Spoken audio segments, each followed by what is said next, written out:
Bom dia, pessoal. Tudo bem? Então, hoje a gente vai falar sobre unidade de medida temperatura, tá? A gente vai trabalhar com as três escalas de temperatura, que é a Celsius, a Fahrenheit e a Kelvin. Bom, antes disso, a gente precisa entender o que é a temperatura. Os átomos ou moléculas que constituem um corpo, seja ele sólido, líquido ou gasoso, encontram-se em constante movimento. Quanto mais agitadas estiverem as moléculas em um corpo, maior será a sua temperatura. Em contrapartida, quanto menor for a agitação dessas moléculas, menor será a sua temperatura. Então, aqui, ó, nesse desenho aqui, é como se as moléculas aqui estivessem mais agitadas, e por isso ficam umas mais distantes das outras, e esse corpo aqui está gasoso, tá? Ele está mais quente. Já que o gelo aqui, tá? As moléculas estão mais juntas, estão com um movimento menor, estão mais lentas, tá? A agitação é pequena, então o corpo dele, esse corpo aqui é mais frio. Assim, define-se temperatura sendo o estado de agitação das moléculas que compõem um corpo analisado. Então, aqui são três corpos, um sólido, um líquido e um gasoso, e essa agitação aqui, essa variação de agitação, o estado dessa agitação, é que se define como temperatura. O aparelho para aferir a nossa temperatura do corpo humano é o termômetro. Bom, vamos para as medidas. As medidas de temperaturas mais utilizadas no mundo são a escala Celsius, Kelvin e Fahrenheit. A escala Celsius foi criada por Anders Celsius, um astrônomo sueco, em 1742. Ele escolheu como pontos fixos os quais a sua escala seria baseada: os pontos de fusão do gelo, quando o gelo vira água, e o ponto de ebulição, quando a água ferve. Ele colocou um termômetro dentro de uma mistura de água e gelo, em equilíbrio térmico, ou seja, a água está em equilíbrio com o gelo. Tá? Então, a água está com a temperatura bem baixa. E na posição onde o mercúrio estabilizou, ele marcou o ponto zero. Então, o ponto de fusão da água. Depois colocou o termômetro em água em ebulição. E onde o mercúrio estabilizou, ele marcou o ponto 100. Ou seja, ele encontrou o ponto de ebulição. Estava criada a escala Celsius. A escala Celsius é a mais comum de todas as escalas. Vocês vão reparar que as ideias das escalas Kelvin e Fahrenheit têm a ver também com o ponto de ebulição e fusão da água, ok? Bom, o que poderíamos pensar a respeito da temperatura de um corpo quando as suas moléculas não têm agitação? A gente viu que quanto maior a agitação, maior é a temperatura, né? O corpo mais quente está. E quanto menor a agitação, mais frio está. Então, pensa que, nesse caso, a agitação é nula, tá? Então, se a agitação é nula, quer dizer que a temperatura deve ser igual a zero. Pensa que a temperatura está ligada à agitação. Se tem agitação, tem temperatura. Se não tem agitação, a temperatura é zero. Então, se não tem agitação, não tem temperatura. Esse estado de ausência de agitação é conhecido como zero absoluto e não pode ser experimentalmente alcançado, embora possa chegar muito próximo dele. Ou seja, por mais lento que tenha agitação, sempre vai haver uma agitação, tá? Dessas moléculas. A escala Kelvin adota como ponto de partida o zero, que é K, o zero Kelvin, o zero absoluto. Ou seja, o ponto onde essa ausência total de vibrações da molécula. O ponto, desculpa, ou seja, o ponto de onde está a ausência de todas essas vibrações. Então, ele procurou o momento em que essas moléculas praticamente pararam, tá?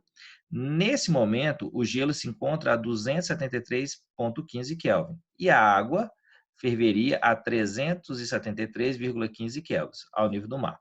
Essa escala é muito usada no meio científico, já que ela pertence ao sistema internacional.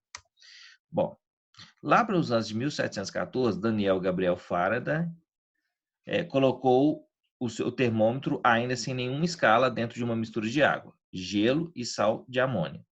O mercúrio ficou estacionado em determinada posição, a qual ele marcou e chamou de zero. Depois ele colocou esse mesmo termômetro para determinar o segundo ponto, a temperatura do corpo humano. Quando o mercúrio novamente estacionou em uma determinada posição, ele marcou e chamou de 100. Depois foi dividir o espaço entre 0 e 100 em 100 partes iguais. Estava criada a escala Faraday. Depois disso, quando Faraday colocou o seu termômetro graduado numa mistura de água com gelo, obteve o valor de 32 Faraday. E quando colocou na água fervendo, obteve o valor de 212 Faraday. Portanto, a escala Faraday, a água vira gelo. com 32 Fahrenheit e ferve a 202 Fahrenheit. Essa escala é mais usada nos países da língua inglesa, com exceção da Inglaterra, que adotou o Celsius. Então, aqui, gente, foi só um pouquinho de história para vocês entenderem de onde surgiu essa ideia dessas escalas. Então, a diferença entre elas é mais ou menos aqui, ó. A temperatura de fusão, quando a água, o gelo derrete. Então, no caso Celsius é 0 graus, no Fahrenheit 32 e no Kelvin 233. Aí você vai estar perguntando, mas não era 273, não era 273,15? Tá? Mas aqui, ó, na maioria dos cálculos que envolvem a conversão de graus Celsius para Kelvin, pode arredondar o valor de 273,15 para 273, pois o termômetro comum só possui valor de temperatura até a segunda casa decimal.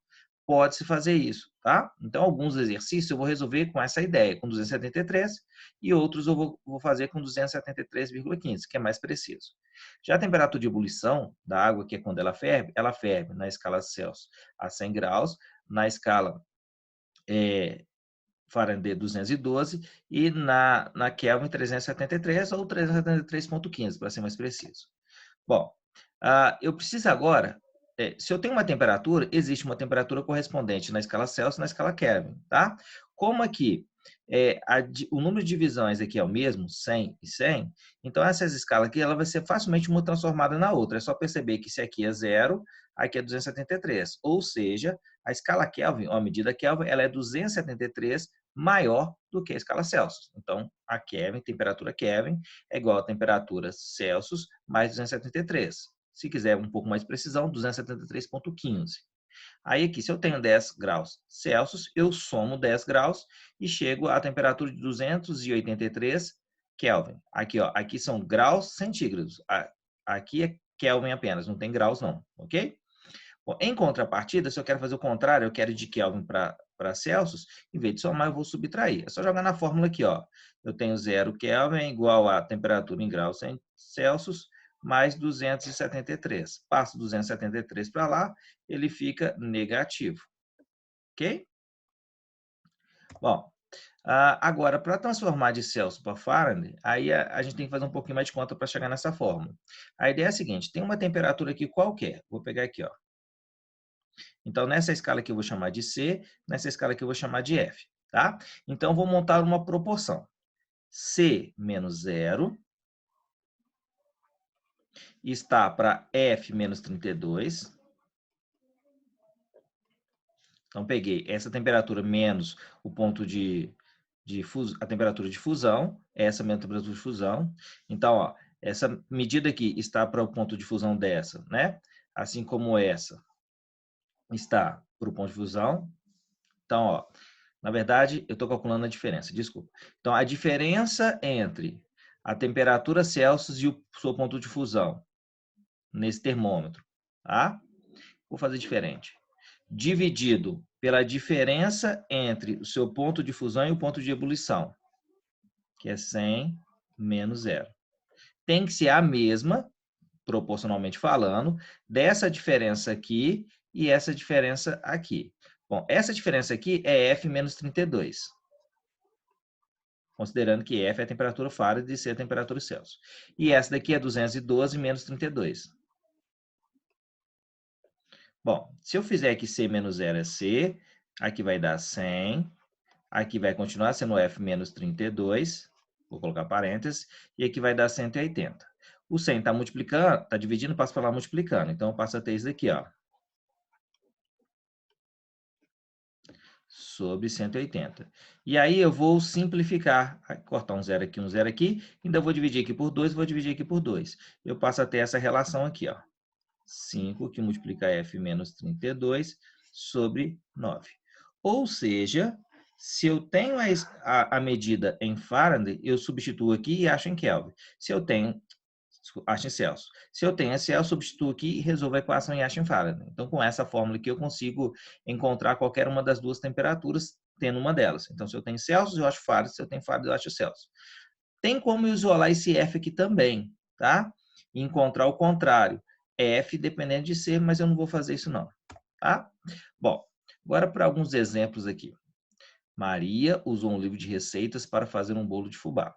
Mas, ao fazer a tradução do livro de inglês para o português, a temperatura permaneceu em Fahrenheit. A receita diz que o bolo deve ser levado ao forno a 392 graus Fahrenheit e permanecer nessa temperatura por 30 minutos. Qual a temperatura em graus Celsius que Maria deve deixar o forno para não errar a receita? Então, ó, eu preciso transformar de Faraday para Celsius. Então, vou usar aquela relação. C de Celsius é igual a 5 vezes Faraday menos 32, tudo sobre 9. Então, onde tem esse F aqui, ó, eu vou colocar essa temperatura, 392. E aí ficaria 392 menos 32, que vai dar 360. E aí eu multiplico 5 vezes 360 sobre 2. Se você quiser simplificar aqui, ó, isso aqui dá 1, isso aqui dá 40. 40 vezes 5 dá 200. Então, a temperatura de 392 graus Fahrenheit corresponde a 200 graus Celsius. Ok? Então, é simplesmente só substituir no lugar do F aqui. Se aqui fosse fornecido o valor do C, que é o grau Celsius, e quisesse Faraday, eu faria o contrário. Substituiria no C e calcularia o F. Tá? Bom, a preocupação com o efeito estufa tem sido cada vez mais notada. Em alguns dias do verão de 2009, a temperatura na cidade de São Paulo chegou a 34 graus Celsius.